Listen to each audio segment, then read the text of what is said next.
Hello, everybody. Good afternoon.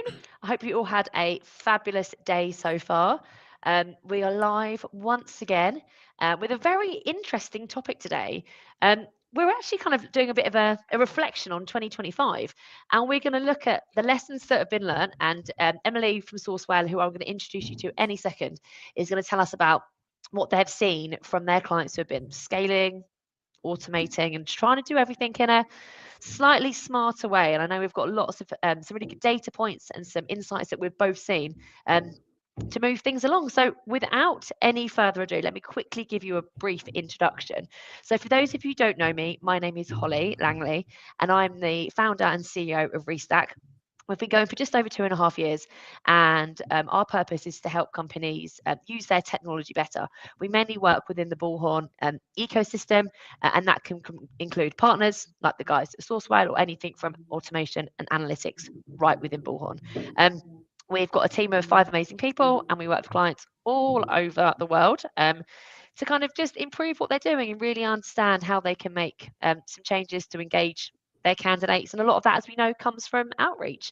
I've known Emily for a long time, and Emily is a fantastic TikToker, and she has some amazing TikTok content. I used to do some, and I haven't done as much recently, but my goal for the next year is to get back on that bandwagon. And so I've known Emily for a while from that, and obviously in her time at SourceWhale as well. So Emily, come and introduce yourself, please.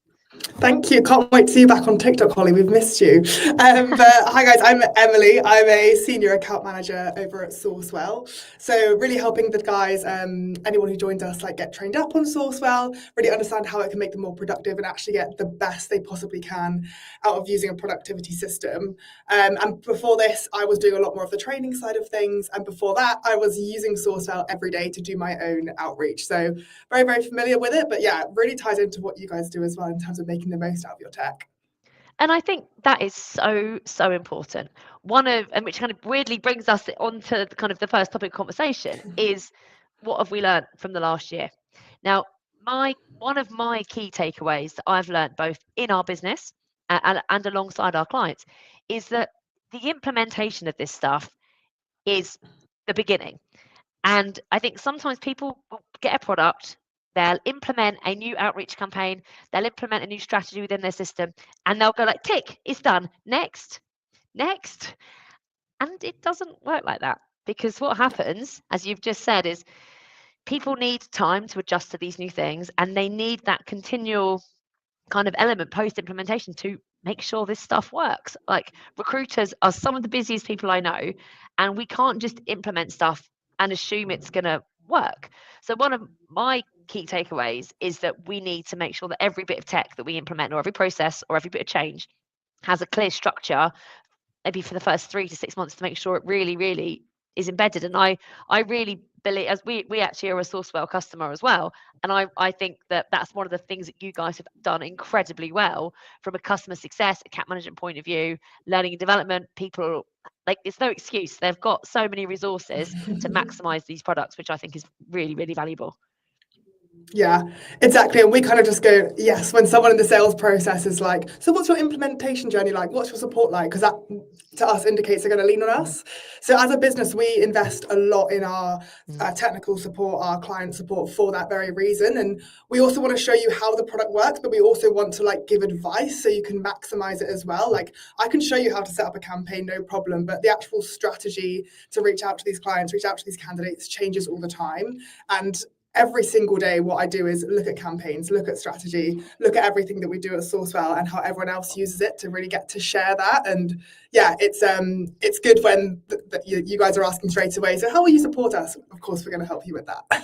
and that's the thing. And like, just because the teams or companies have said, right, we can implement it, here's your first training session, you need to do a X, which we'll find out in a minute, how many step campaigns should we do? That doesn't mean your team are necessarily going to do it. So you need to make sure that follow up and that consistency is there. And that is, for me, one of the key lessons from 2025.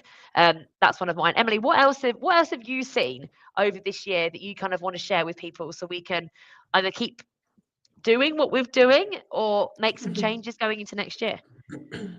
Yeah, so a couple of things. Definitely the support side, like anyone you use as a supplier, that is baked into the cost as your support. So reach out to them. You'll have a customer success manager, account manager. Please like reach out to them, make sure you're getting the most value.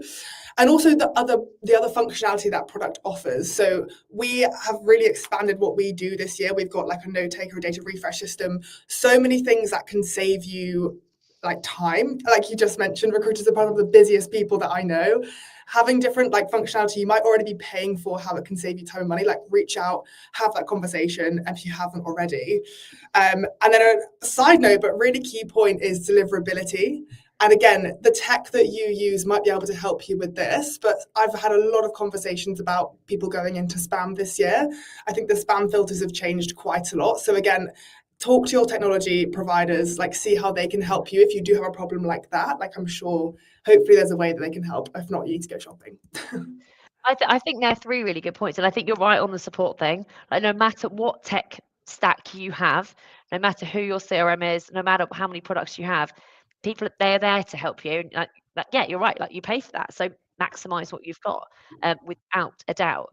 Then regarding the email deliverability, yeah, you're totally right. Like, I'm not a I have half a GCSE in IT, which is amazing because I can now run a consultancy that deals with tech, but that's a story for another day.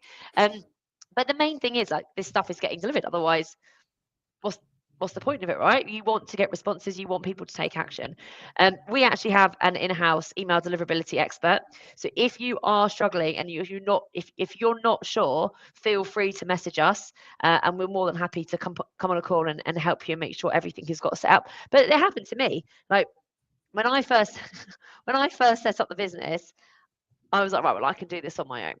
And we created the domain, and our domain is .uk, so it's okay, but it's not particularly like safe. And I just started sending out loads of emails because I was desperate and I had no idea what I was doing from a sales point of view. And that loads of them went into junk, and I couldn't work out why. But after a few weeks and months, we got there, and it's now not an issue.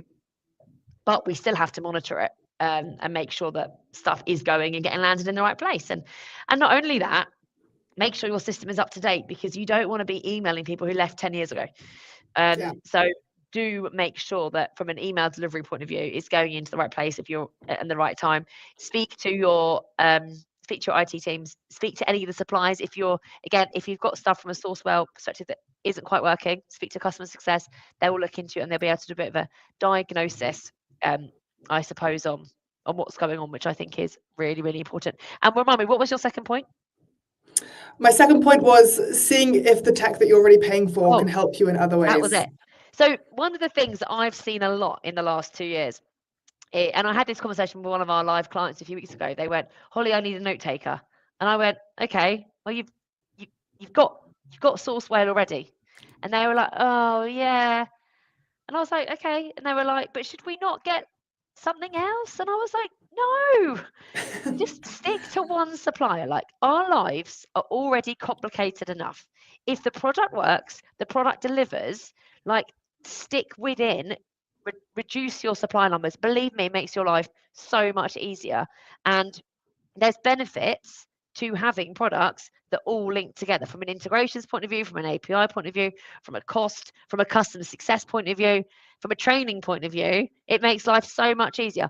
I think they did actually take my advice, and I was very pleased about that. But you don't need 25 suppliers. I generally think you'd be better off to have half and then really make the most of it. So when you're doing your monthly or quarterly reviews with these clients, with your suppliers, it is so much easier. And if you've got suppliers who already you use, you've already vetted, you trust them, you like them, hopefully, and it does make such a difference. You don't end up then having a product that just isn't going to deliver what you need. So yeah, I would agree with you on all of those lessons. So what we've kind of said so far is make sure the implementation is there and really drive it forward. Use support where possible, because you're paying for those resources. Check your email deliverability, and like try and buy stuff from existing suppliers and expand those accounts, because it does make life just that little bit easier for you. Absolutely brilliant. So alongside of this, do you have any interesting data points that you can share with us about kind of what everyone has been up to or not up to, as the case may be? I do, and these are fresh off the press as well. Drum roll. So obviously there's a lot of what SourceWhale does, but I always like to get my teeth into like outreach processes more than anything else. So let's talk about business development to start with. So I'm going to talk about, well, we always talk about this MMQQ approach here at SourceWhale, which basically means having a multi-touch, multi-channel, high quality, high quantity outreach process, which is Can where you our say that campaigns again? really So help. multi-touch, Yeah, follow-ups. multi-channel, Yeah, quality. What was the last one? quantity. Quantity. Okay, I like that. I'm gonna write that Exactly. down. I will use that. MMQQ. Brilliant. Love Yeah, that. yeah. Whenever I look at anyone's campaign, I have those 4 things in my mind because even if someone's missing just one of those things, they could be missing some opportunities. So I Interesting. will start off basically with the multi-touch aspect. So from a business development perspective, which is how my brain works more than anything, we've seen that the optimal number of steps to have in a campaign or in a sequence is 9 steps. So 9 Okay. steps in there. From a candidate perspective, it's 6 steps. This is across all industries, all geographies, across all of the campaigns that we've analysed, which is millions of touch points through SourceWhale. And does it? I don't know if you have this, and like, don't worry if not. Like, I'm guessing that's not 9 steps, 9 consecutive days. From a quality and quantity point of view, are you suggesting that's put over like a 2-3 week period, for example? Yes, exactly. So on the business development standpoint, we recommend doing it over 22 days. And Okay. then on the candidate side, it's 16 days. I say we recommend, this is literally what the data has told us when we've analysed every single campaign that goes through SourceWhale. But also you're probably thinking, God, 9, like you said, back-to-back emails, that's going to be a nightmare. It's not all emails. Like I said, we have to have a multi-channel approach. So LinkedIn, emails, phone calls, any channel you use to get creative, like WhatsApp works really well in some industries, SMS, whatever that looks like. And we actually saw that people using 3 channels as opposed to just 1, like email, it actually doubled the amount of meetings they were able to book because they were using those different channels available to them. I'm not surprised at all. And like, we've had numerous conversations. I spoke to Ben about this and Josh a few weeks ago. Like it, and I think it's so easy to go, oh yeah, obviously omni-channel. Well, we call them and we email, but not everybody opens their emails. Not everyone answers the phone. I Yeah. really believe that third one, whether that is for us, it's YouTube. For you, it could be TikTok for what you do. It could be WhatsApp. It's finding where your candidates are. Now, I am very, very, very lucky that all of our target clients, and same to you, Emily, they're all on LinkedIn all the time. So one of our business values and one of our outreaches is LinkedIn because that's where our recruiters are. However, if you were recruiting nurses in the NHS or builders, they're not going to be sitting on LinkedIn 24 hours a day. So it's a very different approach. And what I always kind of say to people is you need to work out where these people are. Like, Yeah. we've got a client who does a very large amount of Facebook campaigns, which I find fascinating because who does that in 2025? But it is essential for what they do. Their business wouldn't work without it. And they bring the leads in. We then do stuff on automation and WhatsApp, and it works a treat. But that doesn't necessarily mean that's going to work for somebody else. So it's really important to understand where your people are and then the best way to communicate with them. Either apart from email, WhatsApp, is there any other unusual channels that you guys have seen recently that have really worked? Not particularly. We do have one of our channels called like a general task. So if it prompts you to like go and comment on something they posted about or send them a voice note, whatever that is. I've not seen anyone do like handwritten letters or anything like that, anything crazy. Well, But maybe next year's the year. Let's give it a go. maybe next year's the Handwritten year. letters. You heard it here first. Believe it or not, that was one of my first ever tasks to do when I joined recruitment. So we're not even that long ago, 2017, 2016. He said, right, we need to do handwritten letters for everybody. And my handwriting, you don't want to see it. It's dreadful. We got someone to do it, and it did actually make a really big difference because people didn't have that, Something and I think different. that's so lovely to do. Why not? Everyone loves a bit of post. I always open it just in case it's something exciting. It never is. Another bill. Yeah, Yeah, yeah, exactly, yeah. exactly. No, that's really interesting. So we're going to do, so from what we've learned, 9 steps for a BD campaign over 22 days. And if it was a candidate 6 steps over 16 days.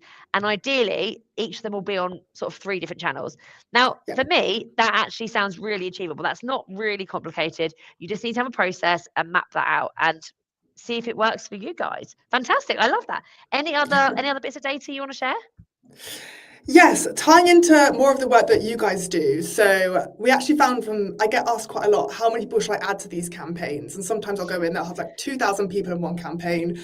My deliverability hat's going crazy. I'm like, guys, no. But it's a very good question because your outreach might be quite similar each time. But we actually found that having around 100 people in these campaigns tripled the amount of meetings booked they got, as opposed to having over 300 people. So 100 is the optimum that we advise for, but that comes from targeting the right people that hopefully will respond to you. Again, helping with deliverability, which is always my mind nowadays. But yeah, finding the right people, whether they're on your database, whether that's a search outside of that, whatever that looks like, it's so important reaching out to the right people rather than that spray and pray approach that some people tend to go for. And that's it. And if we're looking at a campaign for 100, 150 people, and in that you need to WhatsApp, call, email, do some stuff on LinkedIn, if you've got to triple that, if you have to triple that and you've suddenly got that for 300 people, that's then a very different task. You're then having to spend your time doing that. Well, not constantly, but having less people who you really know, you can see their engagement. It's in theory, yeah, I can totally see why kind of less people would convert. And fundamentally, my opinion is it's probably better to have less is more who are really, really targeted. So then your content is bang on perfect rather than a load of people who you think are right, but still aren't 100% sure. So that's a great fact. So 100 people, tripling the results. I love that. Fantastic. Yeah, exactly. And look, if your market's bigger than that, brilliant, but duplicate that Yeah. campaign and make it more specific and then niche down within your whole market as well. Interesting. And when we're kind of saying like the success or like we've got the results and they're tripled, what specifically are we measuring? Like meetings booked, successful campaigns, what sort of thing? Yeah, for us, it's always like meetings booked is like the Fine. goal of a campaign. Interested, great, but it could mean they're interested in like 3 months' time. Meetings booked means we've got time in the diary. We're going to meet with this person, whether it's in person, on a Zoom or a Teams, whatever that is. You've got like next steps in the diary booked, and that is like an automatic conversion. That is without a doubt the way forward. And one thing that I will say, and I'm sure you guys are hot on this as well, if you have any campaigns going that are live, you might want to pause them over Christmas. We've got a fair few clients who we do live campaigns for that are always running. And I've said to them, just to confirm, do you want your candidates to get an email on Christmas Day when they're sitting up for their Christmas lunch? Probably not. So if you don't want that, pause them so you don't have any negative stuff go out over Christmas. So come back in January, start again, and then you don't have a backlog of stuff to do either. Yeah, brilliant idea. Like any other tech, definitely make sure it's paused. We do pause it automatically for any bank holidays in your country already. Great. But yeah, if you're using anything else, definitely make sure it's paused. Yeah, I love it. Yeah, there we go. Little quick tip. Any other bits of information? I mean, any other data points you want to share? I mean, I can bang this drum all day long. 66% of all meetings booked came from the phone. So picking up the phone, calling your clients, calling your candidates, tend to get the next step booked in the diary. 66. That honestly, that doesn't surprise me at all, and that's one of the things that I've seen on not specific to SourceWhale campaigns, but general campaigns overall. Over the last few months, I've seen email, and great. That's fantastic. Or LinkedIn message. This is a people game, and we need to pick up the phone and we need to engage with those people. And I think sometimes we forget that is a fantastic level of outreach, and not everybody is going to answer first time, but please do try and dial and move things along, because you're right, it does make such a difference. And I always find it really interesting, like how many messages I get on LinkedIn and email and how nobody calls me. Last week, I actually got a cold call from a company but who thought I was still in my old job, even though I left nearly 3 years ago. But I was also a bit like, do you know what? Fair play for giving me a call, because no, like I'm the owner of a business and no one ever calls me. which means if you do, Interesting. I will probably answer because I'm never sure if it's a lead, if it's a client, what have you. So I always answer, and I'm fairly nice to people. But it's definitely always worth doing. Picking up that phone, I think, is absolutely crucial. And if it's going to increase your chances of getting that meeting by 66%, then that's not something I would fail to do, if that makes sense. Yeah, for sure. That is all of my stats. That's all my fun facts I brought for today. Interesting. Well, we've had a couple of questions through. Someone has asked us where we're Yeah. from. Hello. So Emily and I both live in the UK. Emily, whereabouts are you based? I'm based in London, but born and bred in Cornwall, so in the southwest. I don't know if you can hear it I in my did. voice. I don't think so. I didn't know that. There we go. And I live in Reading, just outside of London. But as I said earlier on, we have, and same with SourceWhale. SourceWhale's got whereabouts are your offices at the moment? London In and Shoreditch, yeah. Shoreditch. And have you got Yeah. one in New York or somewhere in We America? don't actually. We have a big remote team in the US, but no permanent No. office at the moment.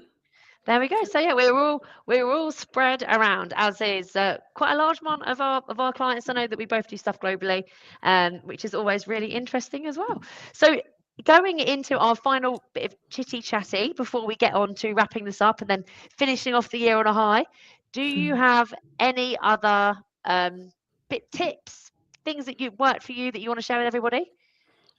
Sure. I mean, just talking about like rec tech automation is obviously what our background is. I think there is so much opportunity now with how quickly tech has developed to save everybody time. Like even trying to book meetings in with like some of my clients being recruiters, I mean, I've got no time, like completely understand it. But I wonder how much of your day is going to be all this like admin tasks that you have. Like, are you making the most of the tech that is out there or the tech you already subscribe to? So that's just one thing I really want everyone to focus on next year is like, if you're doing a boring admin based task, there's probably tech out there that can help you. And please go and have a look at it. It will save you a headache.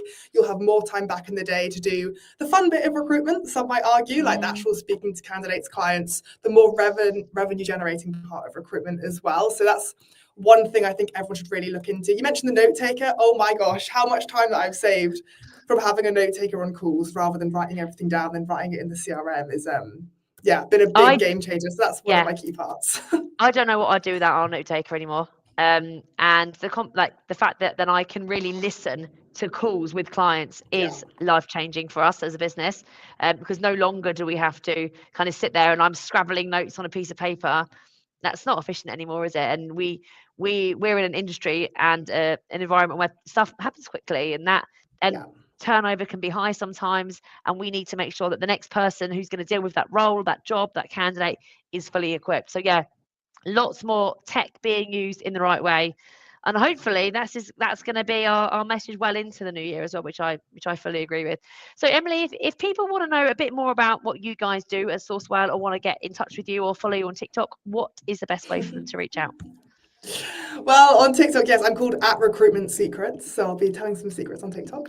And then, feel free to guys to connect with me and message me on LinkedIn. Yeah, I can point you in the right direction. If it's someone else, like the new business team, we can get in touch with, or I'm more than happy to talk about these things all day long and chew your ear off your current client or a new client, anything like that. Well, look, thank you so much for joining us. It has been an absolute pleasure to chat with you as usual. I'm going to go this afternoon and review the campaigns that we have live, because I'm definitely thinking we don't have 9 steps to some of those. So thank you for teaching something to me. As usual, if anyone has any questions or comments after this, please reach out to Emily or I, or add something into the comments on this video, and then we will get back to you shortly. But in the meantime, thank you so much for watching. We hope you enjoy the rest of 2025, and I'm sure we'll be back sometime in very early 2026. Thank you, and thank you, Emily, for joining. Thank you. Cheers, guys. Bye, Holly. Bye.